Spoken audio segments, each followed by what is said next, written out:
मध्यान्हीचं जेवण शाळेतील विद्यार्थ्यांसाठी जीवघेणं ठरल्याची घटना छपरा येथे घडली। त्यानंतर गोवा, औरंगाबाद येथे या घटनेची पुनरावृत्ती झाली। अमरावतीतही ही पुनरावृत्ती होऊ नये यासाठी सिटी न्यूज सजग आहे। शालेय पोषण आहार विद्यार्थ्यांसाठी खरोखरच पोषक ठरावा या उद्देशानं सिटी न्यूजनं अकोली येथील मनपा शाळेला भेट दिली।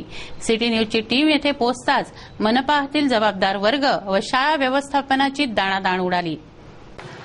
अकोली येथील महानगरपालिकेच्या शाळेत 1ली ते 7वी पर्यंत इयत्ता आहेत। या 7 इयत्तांमध्ये एकूण 89 विद्यार्थी शिकत आहेत। 7 इयत्तांसाठी येथे 2च वर्ग आहेत तर 4 शिक्षक आहेत। आमच्या टीमनं इथे भेट दिली असता 4 पैकी 3 शिक्षक गैरहजर असल्याचं दिसून आलं। जिल्हा परिषदेकडून महानगरपालिकेकडे हस्तांतरित झालेल्या या शाळेची अत्यंत दयनीय अवस्था आहे। कौलाचं छप्पर पावसामुळे गळत आहे। विद्यार्थ्यांना बसण्यासाठी जागा नाही। महानंदा जुनघरे या शाळेच्या मुख्याध्यापिका आहेत। जुनघरे, चौरे, बटुकले हे तिघे शिक्षक रजेवर होते तर चव्हाण नामक शिक्षक शाळा घेत होते। त्यांचंही लक्ष शिकवण्यापेक्षा मोबाईलमध्येच जास्त होतं। सर्व शिक्षा अभियानांतर्गत मुलांना गणवेश, पाठ्यपुस्तकं मिळाली पण शिकवणारेच नसतील तर या मुलांचं भविष्य कसं घडणार। तसंही 2 खोल्यांमध्ये 7वी पर्यंत इयत्ता भरतात। एका वर्गात 2 शिक्षक शिकवतात। ते कसे शिकवत असतील व विद्यार्थी कसे शिकत असतील हा प्रश्नच आहे। या प्रकारानं विद्यार्थ्यांचं भविष्यच धोक्यात दिसत आहे। शाळेच्या बाजूला छोट्याशा खोलीत आहार तयार केला जातो। येथे सिटी न्यूजची चमू गेली असता शिजवलेली खिचडी ही निकृष्ट दर्जाची आढळली। आहाराच्या मेनूमध्ये बुधवारी मसुरीची खिचडी लिहिलेली होती, परंतु शाळेत 1 किलो तुरीची डाळ, 1 किलो कोबी व 7 किलो तांदूळाची खिचडी शिजवण्यात आली। ती मुलांच्या वाट्यावर अगदी थोडी थोडीच आली। आज का मेनू मसूर दाल गोभी। इसमें मसूर दाल कहाँ पर है? तूर दाल है। तूर दाल क्यों है? अब क्या मालूम, सर ने लाई, मैडम ने लाई, मैंने डाली। इसमें कितने चावल है, कितनी दाल है? दाल है 1 किलो और गोभी 1.5 किलो है और चावल है 7 किलो। 7 किलो चावल। कितने बच्चे खाना खाएंगे इसमें? इससे 70 बच्चे। सिटी न्यूजची चमू पोचल्याचं कळताच मनपा शिक्षण समितीचे उपसभापती मिलिंद बांबल व भाजपचे पदाधिकारी प्रशांत जाधव धावतच शाळेत आले। मनपा शिक्षणाधिकारी सविता चक्रपाणी यांनाही पाचारण करण्यात आलं असता त्यांनीही तेथील अनागोंदी कारभार पाहिला। त्यांना खिचडी दाखवण्यात आली असता तांदूळ निकृष्ट दर्जाचे असल्याचं त्यांनी पाहिलं। 2 क्वालिटीचे तांदूळ तेथे होते। खिचडीचे तांदूळ निकृष्ट दर्जाचे असल्याचं चक्रपाणी यांनी मान्य केलं, मात्र दोषी मुख्याध्यापिकेला ठरवलं। टोलवाटोलवीची उत्तरं चक्रपाणी यांनी दिली। या ठिकाणी 4 शिक्षक आहेत, पण आज या ठिकाणी एकच शिक्षक उपस्थित आहे आणि बाकीचे 3 शिक्षक या ठिकाणी गैरहजर आहेत। एकंदर विभागाकडे ज्या वेळेला ह्या 3ही शिक्षकांचा सुट्टीचा अर्ज होईल, एका वेळेला कोणतीही व्यवस्थेमध्ये एकदम शाळा बंद होईल किंवा शाळेच्या विद्यार्थ्यांचं नुकसान होईल अशा पद्धतीने शाळेच्या रजा मंजूर केल्या जात नाही। ज्या वेळेला आमच्याकडे ही रजा मंजूर व्हायला येईल त्यावेळेला यांच्या अशा 3ही शिक्षकांच्या रजा त्यांचा ज्याप्रमाणे त्यांच्या अर्जाचा भाग असेल त्याच्याप्रमाणे त्या मंजूर केल्या जातील। हा मंजूर व्हायलाच पाहिजे नाही, कारण ही महत्वाची जबाबदारी आहे।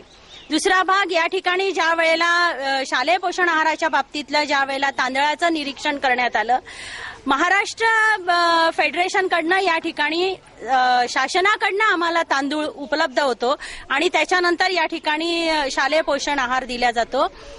ज्या वेळेला तांदळाचं निरीक्षण केलं असता असं लक्षात आलेलं आहे की त्या ठिकाणी जो तांदूळ आहे तो तांदळाची जो दर्जा असायला पाहिजे तो दर्जा या ठिकाणी दिसून येत नाही।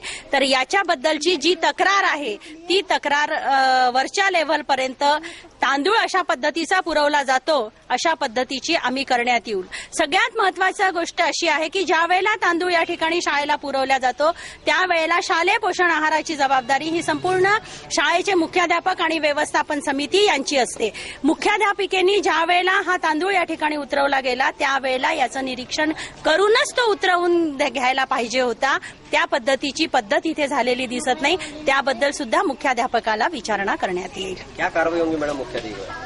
जर त्यांनी त्यांच्या कर्तव्यात कसूर केलेली आहे तर कर्तव्यात कसूर आरटीईच्या ऍक्ट प्रमाणे जर विद्यार्थ्यांच्या बद्दलचा कुठल्याही प्रकारचा भाग याच्यामध्ये होत असेल तर नियमानुसार त्यांच्यावर कारवाई करण्यात येईल. यानी छपरा का जो किस्सा हुआ वो वापस उसकी पुनरावृत्ति यहाँ हो सकती है, उसके बाद में कार्रवाई होंगी या पहले होंगी? नहीं, वैसे नहीं होगा.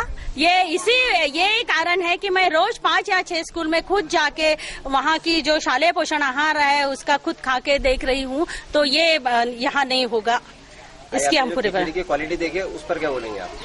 खिचडीचा जेव्हा खाल्ल्यानंतर जर त्याचा दर्जा बघितला खाण्याच्या याच्यामध्ये तर ती जी दर्जा त्याच्या ठिकाणी आहे त्याचं सुधारणा करणे आवश्यक आहे.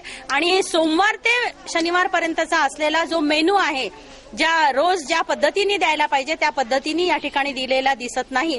तर उद्या व्यवस्थापन समिती आणि शाळा यांची सभा घेऊन शालेय पोषण आहाराच्या बाबत त्यांची जी जबाबदारी आहे त्याची पुन्हा एकदा त्यांना जाणीव करून देण्यात येईल. अन्न व औषध प्रशासनानंही येथे धाड घातली व नमुने सील करून पुण्याला तपासणीसाठी पाठवले.